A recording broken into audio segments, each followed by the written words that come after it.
Bonjour à toutes et tous. Nous allons voir dans cette vidéo une petite correction du problème d'introduction que nous avons discuté en classe au sujet des équations du premier degré. C'est donc une histoire de pièces de monnaie. Alors voici le problème en question. Il se trouve sur la première page de la théorie distribuée concernant les équations.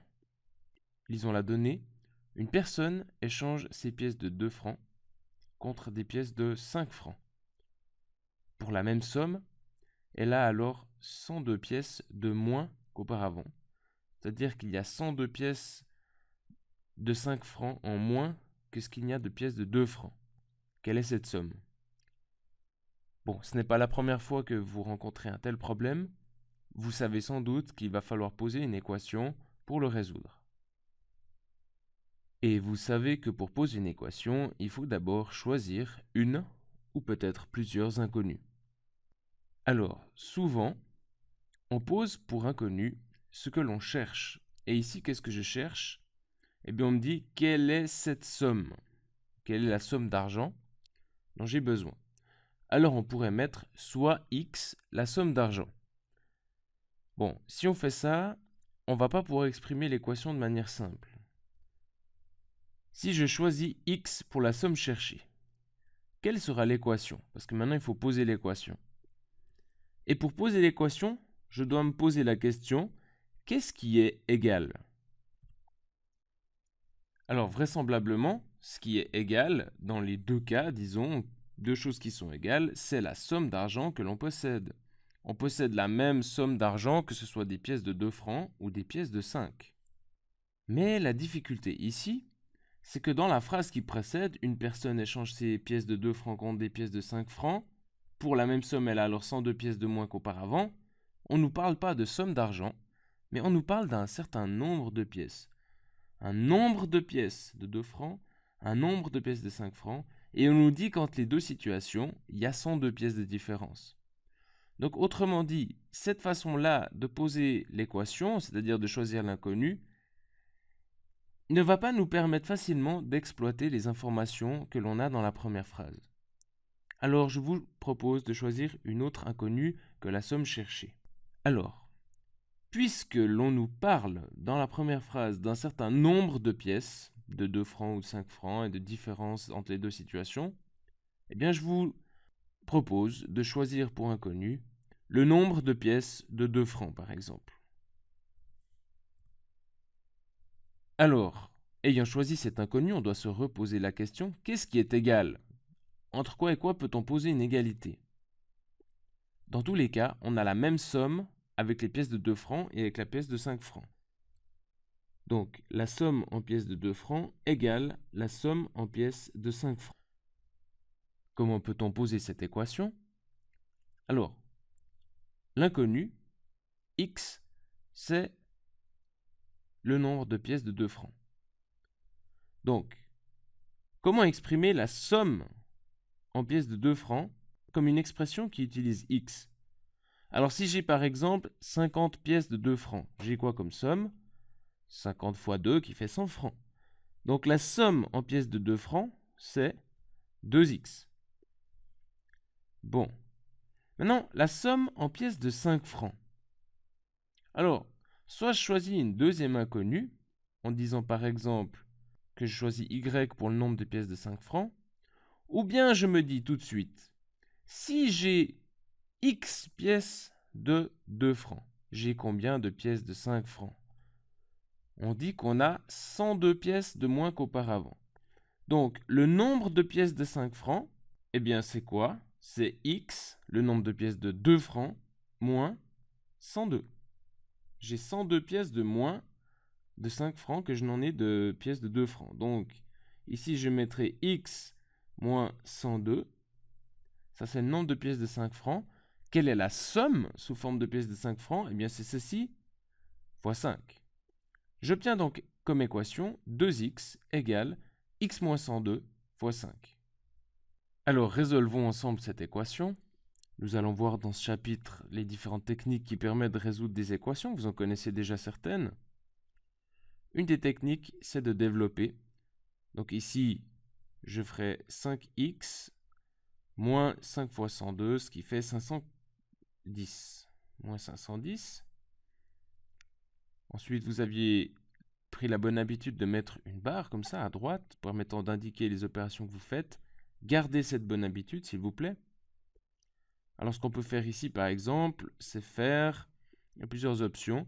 Soit je fais moins 5x dans les deux membres. J'obtiens donc 2x moins 5x, ça fait moins 3x, égale moins 510.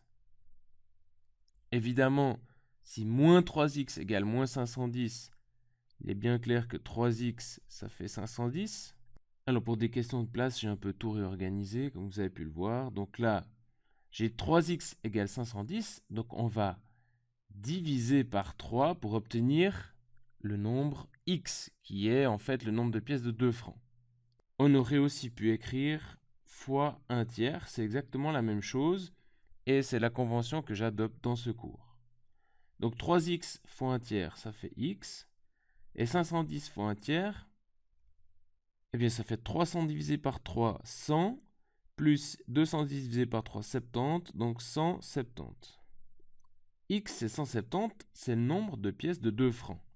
Après avoir résolu l'équation, vous vous rappelez ceci du CO certainement, on va écrire l'ensemble des solutions. Ici, il n'y en a qu'une seule, c'est 170. Et ensuite, écrivez une petite phrase réponse, comme par exemple somme d'argent. Et là, évidemment, il faut bien se rappeler ce qu'est l'inconnu. L'inconnu, c'est le nombre de pièces de 2 francs. Donc, ce n'est pas 170 francs la somme, mais 2 fois x, c'est-à-dire 2 fois 170, c'est-à-dire 340. 340 francs, ceci est la réponse que vous pouvez souligner ou stabilo-bosser comme il vous conviendra. Bon, nous avons trouvé la réponse, mais il y a une chose très intéressante à faire et très importante, c'est faire une vérification pour s'assurer que notre résolution d'équation soit correcte. Alors, on nous dit ici 170, c'est quelque chose qu'on devrait faire avant d'écrire la réponse. 170, alors on remplace 170 à la place de x ici, et puis on regarde si c'est bien égal. Alors, 2 fois 170, est-ce que ça fait 170 moins 102 fois 5? Alors, 2 fois 170, bon, ça fait 340. 170 moins 102, ceci nous fait 68, fois 5. On ne sait pas encore si c'est égal, donc on laisse le point d'interrogation. 6 fois 8, 6 fois 5, 300 plus 8 fois 5, 40. 300 plus 40, 340. On voit donc que les deux membres de l'équation sont égaux lorsqu'on remplace l'inconnu par la solution trouvée. Et donc, au moins, cette résolution d'équation est correcte. Ça ne veut pas dire que cette somme est correcte, parce que j'ai peut-être mal posé l'équation. Si j'ai mal posé l'équation, à coup sûr, ce résultat ici sera faux. Mais au moins, si j'ai posé la bonne équation, je l'ai résolue correctement. La résolution est correcte. Alors, pour s'assurer que ce résultat ne soit pas complètement faux, eh bien on peut, dans un premier temps déjà, utiliser le bon sens. Forcément, ça doit être un multiple de 2 et un multiple de 5, la bonne réponse. Ici, 340, c'est un multiple de 2 et un multiple de 5. Si on avait obtenu, par exemple, 321,2 francs, on aurait certainement mal posé l'équation, parce qu'on ne peut pas exprimer 321,2 sous forme de pièces de 2 francs ni de 5 francs. Donc il faut quand même réfléchir, même après avoir fait la vérification, pour détecter des grosses aberrations au niveau de la réponse finale, tout simplement en réfléchissant avec le bon sens. Mais notez bien, pour poser l'équation correcte, ce que nous avons fait ici, nous avons commencé par nous dire qu'est-ce qui est égal dans les deux situations? Eh bien, ce qui est égal, c'est la somme sous forme de pièces de 2 francs et la somme sous forme de pièces de 5 francs. Ensuite, il a fallu choisir une inconnue, x, qui était le nombre de pièces de 2 francs, et il a fallu exprimer chacune de ces deux quantités, donc la somme sous forme de pièces de 2 francs et celle sous forme de pièces de 5 francs, à l'aide de l'inconnu. Ensuite, on a posé l'équation, on l'a résolue, on a fait une petite vérification à la fin.